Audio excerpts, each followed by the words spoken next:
It's your girl Beautydealsbff here, and today we're going to be ranking all the Colourpop palettes I tried this year. Now mind you, I didn't try nearly as much Colourpop palettes as I feel like I normally do, but I told you all in another video, like I feel like the quality of Colourpop has been going up and down, and lately it's just been going straight down since 2019 for me personally. So I haven't been buying nearly as many just because I was like, I don't feel like the quality is the same. I feel like they've had a lot of good collabs though, which I want to, you know, like, which makes me buy from them, not necessarily that palettes lately. So we're going to start off with these palettes. I only have 12 of them, so I don't have that many, but we're going to rank them from 12 obviously down. So I'm going to start off with the Sailor Moon and Colourpop palette. So this one was just at the very bottom for me, along with another one because of the color story. So color story of this is like, what in the world is going on here?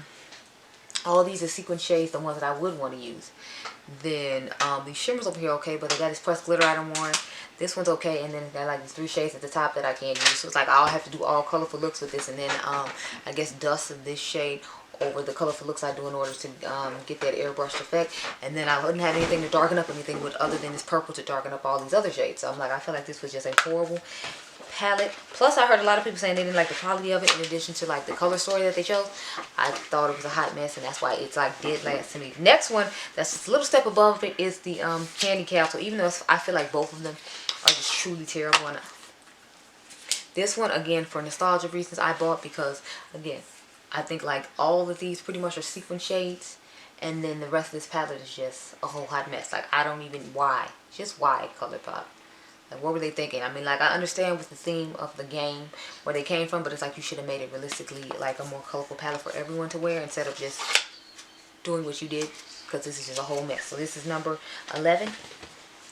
Number 10, I have the Garden Variety palette. So this was one of the first palettes they came out with after they first opened back up, and I bought this one because I like the color story of it. It's just more of, I feel like the quality isn't there. So this one, the packaging is really nice. The color story is really nice. It's just, I don't know, the quality of this palette to me just isn't up to par with the other stuff I've had from them in the past. So I was just kind of like, it's nice. The color story looks nice, but it's just, the quality isn't necessarily there in my personal opinion. That's why it is number 10 out of the 12 I have. Next, I have the Or and Out palette, number 9. I like the color story of this, but again, they put an annoying pressed glitter here, and again, we have a sequin shade here, and there aren't that many mattes in here to begin with, and then like 2 of them are sequin. And this color story doesn't just necessarily work for my skin tone as well. It's not like I can't put it with another one of the monochromatic palettes, which is why it is higher up than the other ones I just showed you, because I feel like the quality here is just more of the color story is a little bit off-putting for some of my skin tone. So I honestly just want to make a monster palette out of some of my Colourpop palettes and like take some stuff out of here and move it around and things like that, because I'm not feeling any sequin shades. I'm not feeling any sequin shades and a lot of the palettes I showed you, and I feel like if I remade the palettes, I would like them a lot better. So I like the shimmers in here, but I'm not really that big on the mattes, and then like the colors just don't go that well with my skin tone. So I said that was, what I said, that was 9? Yeah, so this is going to be 8, the Grandeur palette. I believe that was the number I was on. So this one for me is just like, again, with the sequin shades, like it's 2 sequin shades right here, the ones that are supposed to deepen up the outer V. I don't want a glittery outer V shade, and then these 2 lighter tones. Like, this palette is nice overall. Like, the quality is really here. It's just more of, I felt like they dropped the ball when it came to the darker shades by making them like sequin shades. I wasn't liking that, and then this pressed glitter in the middle is what annoyed me. So that's why I got to be number 8. It is number 8, right? No, I'm sorry, number 7. And I'm not as excited about this as I am about another one, but I feel like you all know which the other one is that I'm excited about since I only bought 2. So that's why this is number 7. So at 6, I have the Making Mauve palette. Now the quality of this is pretty decent. My problem with this one is there's a whole row I can't use. Like this top row, I can't most likely use any one in here. At best, I can use this to dust over the top, but this is too light, this is too light, and then I feel like they only have 2 shades that truly work for my skin tone. These 2 right here, along with a whole bunch of shimmers. So it's like I have 2 matte shades to work with, and like 3 shimmers, and everything else in here is just stuff that I have to dust over. These 2 shades right here, or I can't use at all. So the quality of it's fine, but the color story leaves something to be desired. And I feel like lately a lot of the palettes that they have been coming out with aren't necessarily friendly for people of my skin tone. And I'm like, that's interesting.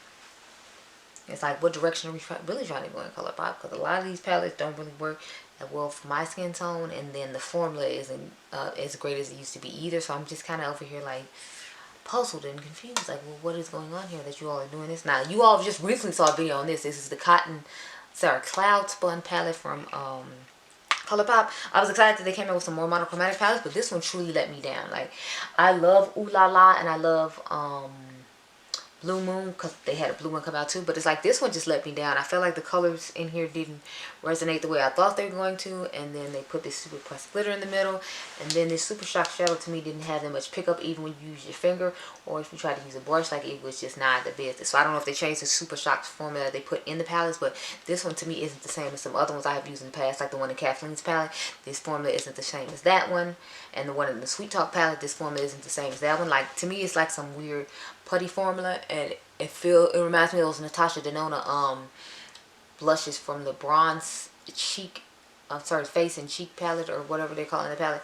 It reminds me of that formula, and I don't like it, so that's why this one is as low as it is. Because the mattes in here are nice and the shimmer's okay. It's just that the color story disappointed me for what I thought it was going to be, and then the pressed glitter and then that super shock just kind of sealed the deal of me not being down with it. So that's not it at all. I have the Inner Trance palette next. I feel like this one works a little bit better for me.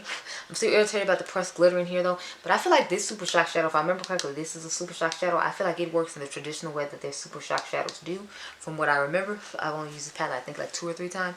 I don't like the fact that this is a sequin shade, and I like the fact that you can dust this over that, but I wish this was just not a sequin shade. Overall, I like the color story of this palette much more than I like the Aura and Out, because y'all know I like my blues, my greens, my purples. So this has a little bit of pink and purple and blue in it, and it works for me just fine. So that's why I put it as high as I did. And I feel like it has to be a great companion to this palette, because this one has some mattes in it that I can use as far as pinks that don't have sequence of shades in them. So I might be doing a palette basket with those. Next, I have the Gather Round Sisters palette. So I bought this one because I love Hocus Pocus. I am a huge Bette Midler fan, and I like Sarah Jessica Parker, if you all were not aware. So I like the color story of the palette as well too, because it has these nice grungy darker tones. It has my nice little purple situation, and to me this is just a darker, like smokier version of the Garden Variety palette when I looked at it, because that was what I first thought.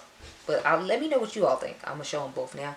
But see what I'm saying? Like, I feel like this is the darker older sister, like, you know, who's goth version, and this is the lighter poppy or sisters palette. So both of these just give me similar vibes, and you know, I'm just liking this one a whole lot better, obviously, because it's much higher up. Plus, I feel like the formula of this one, they came with their A game, because it was a collab palette, and they knew a lot of people were going to be reviewing it, and a lot of people wanted this, so they got their act in order, and, you know, like, made it a quality palette, as opposed to, like, the subpar stuff I feel like it's been mixed in throughout this video that I've been talking about. Okay, so we're down to the last 3. So number 3 is the Child palette from Star Wars and Disney. I really like this palette. I love the color story of it. Look at it on the inside. This is what it looks like. I'm probably going to try to change out this pressed glitter with something else, because if I remember correctly, this is a pressed glitter. Do not quote me though, but it's a very nice shade.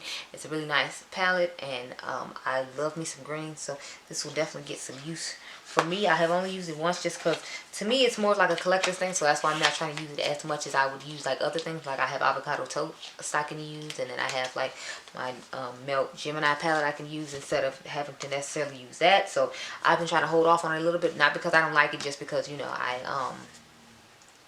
have more